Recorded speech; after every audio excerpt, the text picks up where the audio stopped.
Ward. Ward ward का अर्थ होता है मोहल्ला, गढ़, निगरानी, चिकित्सालय आदि का एक भाग। यानी हॉस्पिटल में जो एक अलग भाग होता है जिसमें कई मरीज होते हैं उसको एक वार्ड कहते हैं।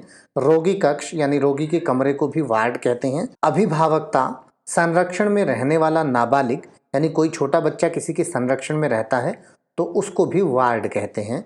आश्रित यानी जो किसी पर आश्रित होता है उसको भी वार्ड कहा जाता है। रक्षा करना, बचाना या निगरानी करना। इसको इन सेंटेंसेस से और अच्छे से समझ लेते हैं। She stood at the entrance to the ward. वह रोगी कक्ष के प्रवेश द्वार पर खड़ी हो गई। In the winter I take vitamin C to ward off colds.